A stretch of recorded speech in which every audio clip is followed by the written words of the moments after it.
स्थिति दूसरी थी। ठीक है, वर्ल्ड जो इन्वॉल्व था, मैं बाकी कैसे भी एक एक कमेंट ले लेता हूं, मेरे वापस आऊंगा।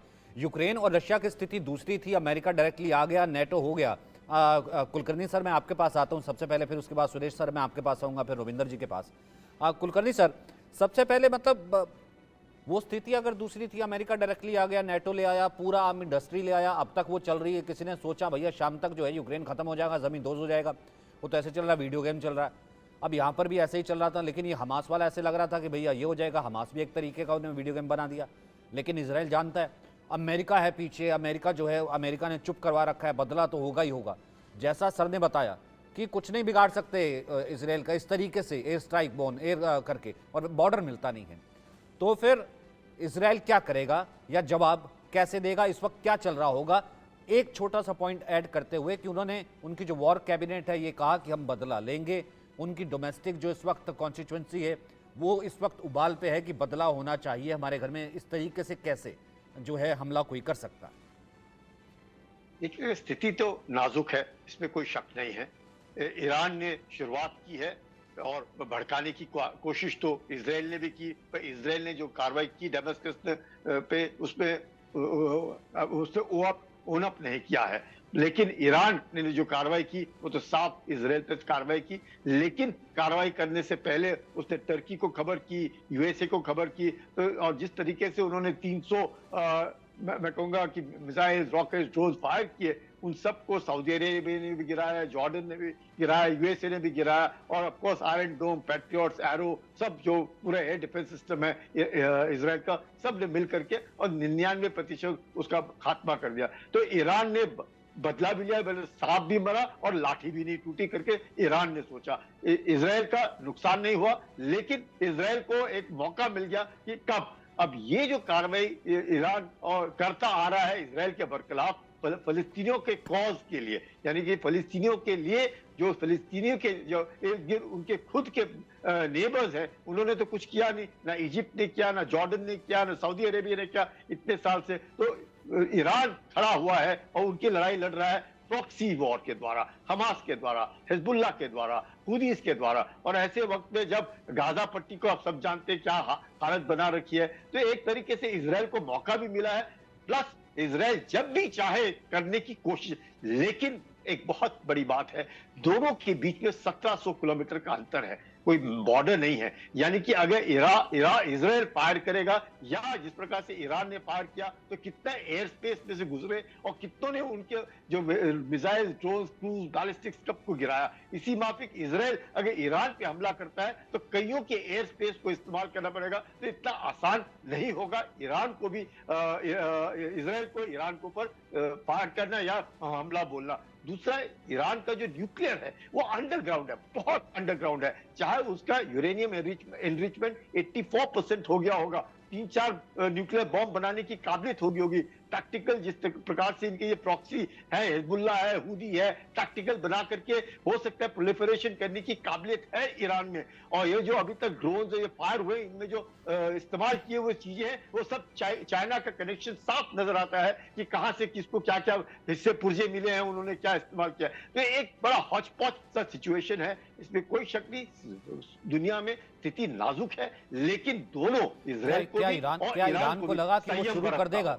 क्या ईरान को लगा कि वो शुरू कर देगा, पीछे से चाइना आ जाएगा, रशिया आ जाएगा? नहीं, ईरान ने कभी भी नहीं सोचा कि वो युद्ध शुरू करेगा, क्योंकि अगर ईरान चाहता युद्ध शुरू करने के लिए तो वो तुर्की को और यूएसए को खबर ना करता कि मैंने ऐसे किया है, और जिसके लिए ये पूरा ऑटोमेटिक एक्शन शुरू हो गया। 2 दिन पहले खबर की तो सबका एयर डिफेंस तैयार था, क्या करेंगे वो भी ईरान ने बताया था। तो ये तो सब कहने की, मतलब मैंने जैसे कहा कि सांप भी मरे और लाठी भी ना टूटे। ईरान को भी लगा कि हमने हमला लिया, क्योंकि सुलेमानी को किसने मारा? यूएसए ने मारा। उसके जैदी को किसने मारा? तो क्या कहते हैं इसराइल ने मारा, चलो इसराइल ने मारा। तो ये जो उनकी इस्लामिक रेवोल्यूशनरी गार्ड जो है, जो उनके रेवोल्यूशनरी काउंसिल को प्रोटेक्ट करती है, उनके पास 2 लाख सैनिक है, उनकी अपनी एयरफोर्स है, उनकी अपनी नेवी है, जो स्टेट ऑफ हॉर्मुज में जहां पे अपने 17 लोगों को पकड़ के रखा है, इसराइल शिप को जो कमांड के मर्चेंट नेवी में थे। तो ये जो हॉटस्पॉट सिचुएशन है, इसमें कोई शक नहीं कि दुनिया में स्थिति नाजुक है, लेकिन संयम बरतना पड़ेगा।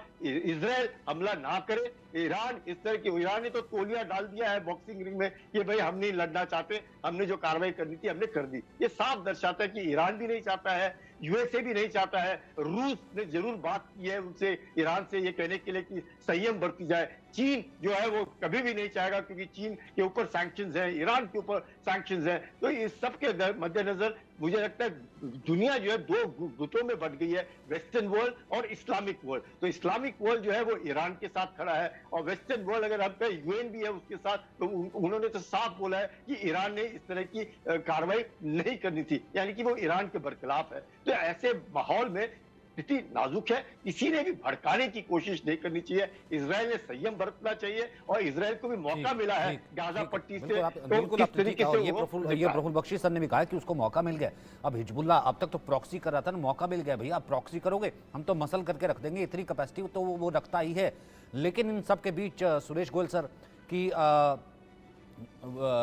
तेल का खेल शुरू हो जाएगा, ये अगला जो है गल्फ वॉर है, और फिर उसके बाद विश्व युद्ध 3 है, हम जिस मुहाने पर बैठे हैं फिर कच्चा तेल हाथ में नहीं आएगा, पूरा अरब खत्म होने की कगार पर है। ये एक तरीके की हम ये कह सकते हैं कि हेडलाइंस टाइप की जो कह रहा हूँ कि वो चल रही हैं।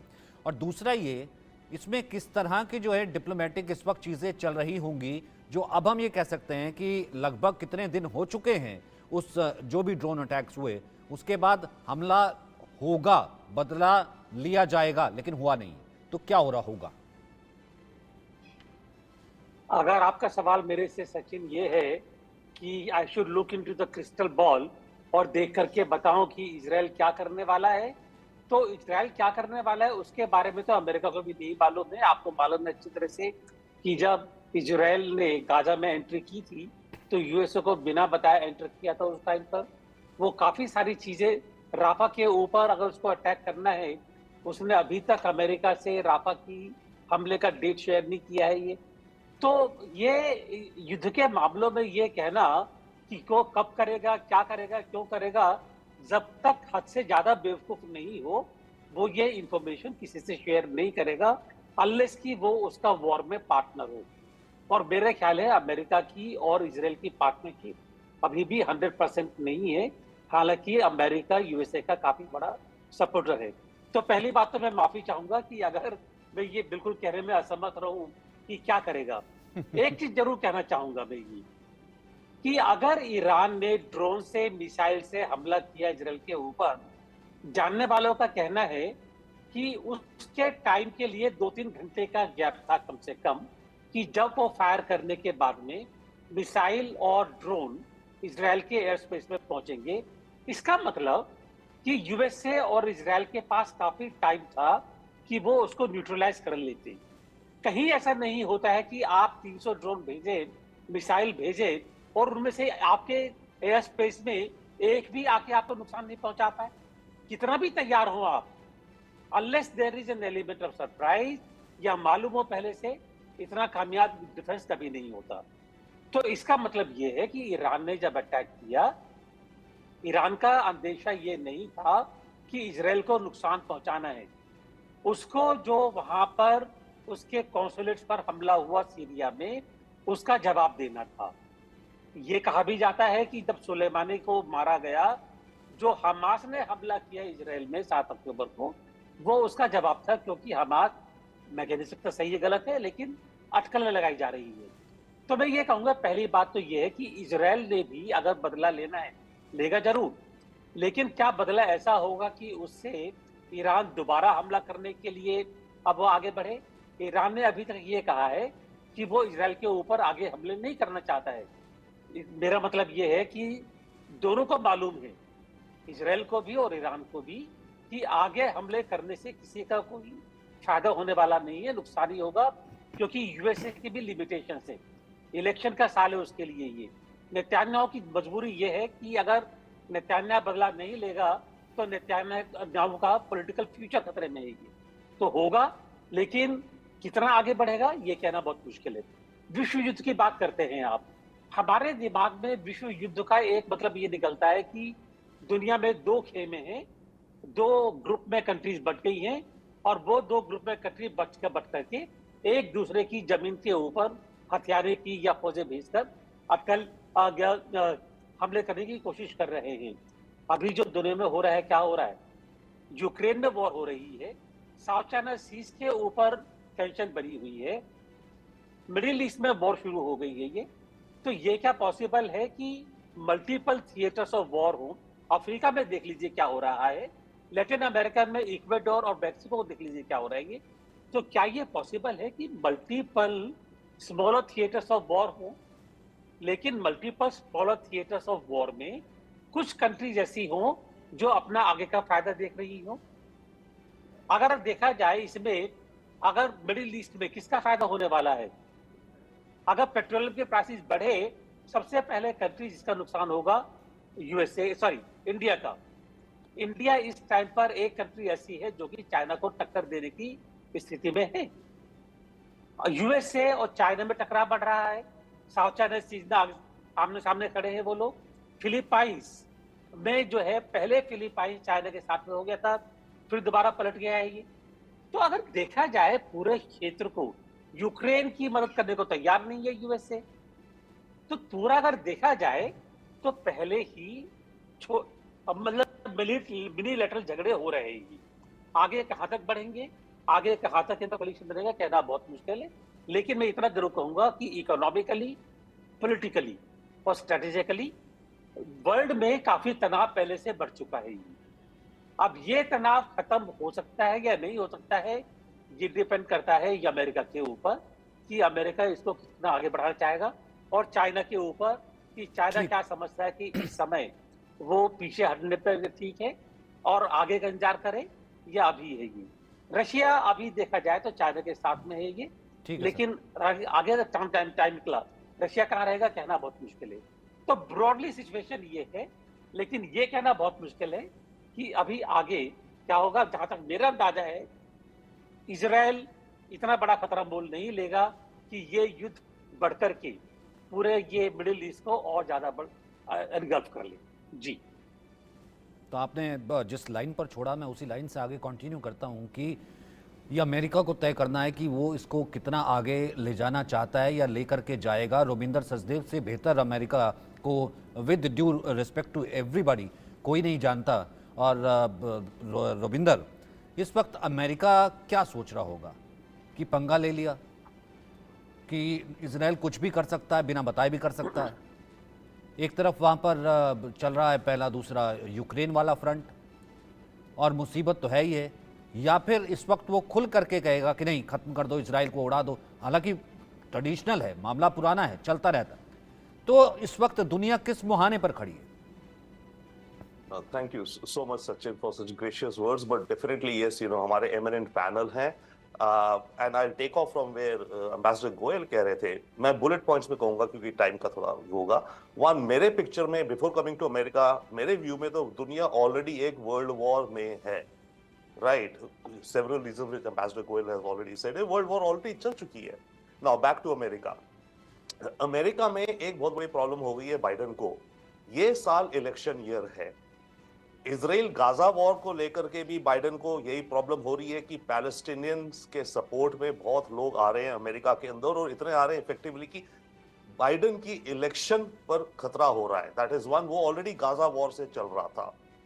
दूसरा खतरा जो अमेरिका को पैदा हो गया ईरान कॉन्फ्लिक्ट के साथ, अगर ऑयल की प्राइसेस बढ़ी, जो कि चांस है बढ़ेंगी, अमेरिका में इलेक्शन में सबसे बड़े 3 मुद्दों में से एक है इमिग्रेशन, एक है इन्फ्लेशन यानी कि महंगाई। तो अगर ऑयल की प्राइसेस, ऑयल मार्केट्स डिस्टर्ब हुई दुनिया भर में, तो ऑयल की कीमतें बढ़ेंगी, जिसके चलते दुनिया भर की भी ट्रांसपोर्ट वगैरह की कीमतें भी बढ़ेंगी, तो इन्फ्लेशन और बढ़ेगा। तो ये दोनों मुद्दे एक्चुअली बाइडेन को बहुत हर्ट कर रहे हैं उसकी अपनी री इलेक्शन के लिए। अगर इस साल अमेरिका में इलेक्शन ना होती तो अमेरिका जितना भी कर रहा है गाजा के लिए ना, बिल्कुल ना करता। अमेरिका कहता चलने दो, अमेरिका को कोई फर्क ज्यादा नहीं पड़ता। अमेरिका को इसलिए ज्यादा अर्जेंसी हो गई है गाजा मुद्दे में, ह्यूमैनिटेरियन एड को लेके या जो भी लेकर के गाजा में, राइट, एंड इधर ईरान वाले को, क्योंकि ये इलेक्शन ईयर है, मात्र अब 6 महीने बचे हैं। So that's the problem in America. One, second, quickly, Israel का जो शील्ड रहा, ये जो अटैक था ईरान का बुलेट पॉइंट्स में, आई थिंक डेफिनेटली कमेंडेबल था, पर इसमें हमें इतना ज्यादा रीड भी नहीं करना चाहिए, क्योंकि जो ड्रोन्स और मिसाइल्स, बैलिस्टिक और क्रूज मिसाइल्स आए थे, उनको अमेरिकन फोर्सेस, एयरफोर्स और नेवी ने डिस्ट्रॉय किया। उनको ब्रिटिश रॉयल एयरफोर्स ने करा, उनको फ्रेंच एयरफोर्स ने करा, सऊदी ने इंटेलिजेंस शेयर करी, यूएई ने इंटेलिजेंस शेयर करी, जॉर्डन ने मारे। इतने सारे अलग अलग फोर्सेस थी, और ऑफ कोर्स उसके साथ इजराइल बचा। अगर ये सारे ना होते, आप मानो, तो क्या होता, कितने बॉम्ब्स आते गिरते इजराइल पे, तब हम मानते कि इजराइल की अपनी सेल्फ डिफेंस इतनी बड़ी है कि एक भी नहीं गिरा। That is one. Secondly, Israel, okay, हाँ, देखिए, आप गाजा वॉर को रखिए, इजराइल का एक लॉन्ग टर्म मुद्दा है जो वो अमेरिका को भी प्रेशर करता है, ईरान का न्यूक्लियर प्रोग्राम को लेकर के। अगेन, अगर ये गाजा वॉर नहीं भी हो रही होगी और ईरान जैसे कि अपनी एनरिचमेंट करीब 90% की तरफ पहुंच रहा है, न्यूक्लियर वेपन स्टेट बनने जा रहा है, इजराइल ने ऑलमोस्ट क्या पूरा ठाना हुआ है कि ईरान को न्यूक्लियर वेपन स्टेट नहीं बनने देना। तो अभी जो भी हो रहा होता, नहीं होता अगर, बट केवल अगर न्यूक्लियर वेपन प्रोग्राम जो ईरान का चल रहा है, इजराइल ने अब जैसे ना कि लाठी भी और सांप मारा, ये वो, इजराइल को ये वॉर ईरान की तरफ ले जानी है। एक और बड़ा रीजन हो गया है इसमें, इजराइल गाजा में फंस गया है दलदल में। इजराइल के जो ऑब्जेक्टिव्स थे, हमास मिलिट्री को पूरा जीरो कर देना, हमास की पॉलिटिकल विंग को डिस्ट्रॉय कर देना और अपने होस्टेजेस लाना, इन तीनों ऑब्जेक्टिव्स में इजराइल फेल हुआ है। ऐसे में नेतन्याहू डिस्ट्रैक्शन, डायवर्जन करना चाह रहा है, और जो हार्ड लाइनर्स हैं इजराइल के अंदर, वो शुरू से कह रहे थे जब इतनी बड़ी जंग होगी है गाजा में हमास के साथ, तो हमें इसके चलते हिजबुल्लाह को भी निपटा देना चाहिए, राइट। और फिर हमें सबके पीछे ईरान को ये कहते हैं कि ईरान तो ऑक्टोपस है, ईरान का हेड, मतलब ऑक्टोपस का जो सर है वो ईरान है, और ऑक्टोपस के जैसे आर्म्स होती हैं वो हूती, हिजबुल्लाह, इस्लामिक जिहाद इराक वगैरह में है। तो उनका कहना है कि ये सारे ऑक्टोपस और इसकी सारी भुजाओं को हमें उखाड़ देना चाहिए, ये मौका है। जब अपने ऑक्टोपस की जो टांगे हैं उनसे वो काम करवा ही रहा था, तो फिर उसने क्यों फिर टर्की को बता करके ड्रोन फेंके? नहीं, इसमें बहुत बड़ी बात हो गई थी ना, ये देखिए, ईरान की इज्जत पे बात बनाई थी, ईरान के अपने देश के अंदर उसके लोग कह रहे थे आप क्या कर रहे हो हार्डलाइन, प्लस यही जो हिजबुल्लाह, हूती हैं, जिहाद हैं, ये सब ये कहने लगे थे या सोचते हैं कि भाई ये हम तो इसके बूते पे फुदक रहे हैं, उछल रहे हैं। अब यही अगर बॉस के हिम्मत नहीं है लड़ने की, तो उनको इंस्पायर करने के लिए, उनको दिखाने के लिए, देखो कि हाँ मेरे में दम है, मैं इजराइल से सीधे लड़ सकता हूं, इसलिए ईरान ने यह करा। और अमेरिका ये समझता भी है, और ईरान ने कन्वे भी करा टर्की के थ्रू, ओमान के थ्रू, स्विट्जरलैंड के थ्रू, कि मैं कुछ करूंगा पर हम एक लिमिटेड स्ट्राइक करेंगे, क्योंकि फंडामेंटली हमें यह करना पड़ेगा। बट इसके चलते क्या हुआ, इसके चलते मिडिल ईस्ट में बहुत बड़ा गेम चेंजर हो गया। पहली बार, इनफैक्ट इजराइल ने एक्सपेक्ट नहीं करा था, न्यूयॉर्क टाइम्स की रिपोर्ट है इन्वेस्टिगेटिव, कि इजराइल ने सोचा था जो सीरिया में इन्होंने मारे इनके रिवोल्यूशनरी गार्ड, इजराइल ने नहीं सोचा था कि ईरान इस तरह से रिटेलिएट करेगा। ये ईरान ने पहली बार करा है अपनी टेरिटरी से इजराइल की टेरिटरी पर अटैक, ये आज तक कभी नहीं हुआ। तो ये अब गेम चेंजर हो गया, और इस गेम चेंजर के चलते अब सब लोग उसमें आ गए हैं कि आगे क्या करा जाए। एक लास्ट पॉइंट क्विकली मैं कहूंगा, यस अमेरिका प्रेस डाउन कर रहा है कि कॉन्फ्लिक्ट मत बढ़ाओ, उसमें यह भी आ रहा है कि शायद एक डील हो रही है जिसमें यह है कि इजराइल का जो प्लान है रफा में जाने का, अमेरिका कह रहा है ठीक है तुम रफा में चले जाओ और मैं तुम्हें उसके लिए ओके करता हूं, बट तुम ईरान पे अटैक मत करो। ये भी शायद एक डिस्कशन चल रही है, but we don't know, we can not read. यहीं से आगे लेकर जाते हैं प्रोफुल बख्शी सर के पास कि तुम राफा पे अटैक कर दो, ईरान में रोक दो। 1700 किलोमीटर दूर है, स्ट्रेटजिकली चीज़ें देखी हमने, और उस अटैक की इंटेंसिटी क्या थी वो आपने उसकी पोल पट्टी खोल के रखी थी। आप क्वेश्चन क्या पूछ रहे हैं? जी सर, मेरा सवाल ये क्वेश्चन क्या है समझा नहीं। मेरा सवाल ये है कि सर यहाँ से किस तरीके की डील, मतलब ये जो एक साइलेंस है, ये साइलेंस बिफोर जिसे कहते हैं तूफान से पहले का साइलेंस है, या फिर एक तरीके की डील हो गई है, वो सब जैसे हम कहते हैं कि पावर सेंटर्स जो इसमें इन्वॉल्व है, जैसे अमेरिका है कि वो इजाज़त देगा या नहीं देगा, रशिया है, चाइना है और इस्लामिक वर्ल्ड है, और ईरान जो अपनी कॉन्स्टिट्यूंसी से रईसी लगातार कह रहा है कि तबाह कर देंगे, ये कर देंगे। तो ऐसे में जो पावर सेंटर्स है वो इस वक्त क्या जो है डील हो गई है या फिर तूफान से पहले की शांति? देखिए ऐसा है, इसमें ये डिप्लोमेसी है, बड़ी लॉन्ग टर्म की है, और इससे पहले भी डिप्लोमेसी बड़ी अच्छी चल रही थी between Iran and Israel actually आप जब कहते हैं कि कभी अटैक नहीं किया, Israel was actually helping Iran in lot of things. There defence scientist, there defence experts were helping Iran को. कितना हेल्प किया इराक के टाइम, जब इराक और ईरान की लड़ाई हो रही थी. Upgradation of their missiles, updating their navigation systems, सारे के सारे उन्होंने किए. और ये भी मैं बता दूं, जो खबर आई है कि even chemical weapons and biological weapons which were being used उस समय by between both the countries, उसमें भी लोगों का इसमें हाथ था. इसमें बहुत गहरी डिप्लोमेसी है. और अब अमेरिका जो इजराइल जो ईरान ने जो हासिल किया है, ये है उन्होंने दिखा दिया है. देखो, मैंने इतनी कंट्रीज को इन्वॉल्व कर दिया, सबको मैंने वार्निंग में कह दिया, और सब कंट्रीज सतर्क हो गई हैं. हालांकि उसकी इतनी में कंट्रीज इन्वॉल्व थी, including France, including Jordan, including Saudi Arabia, America, सब ने इजराइल की मदद करी.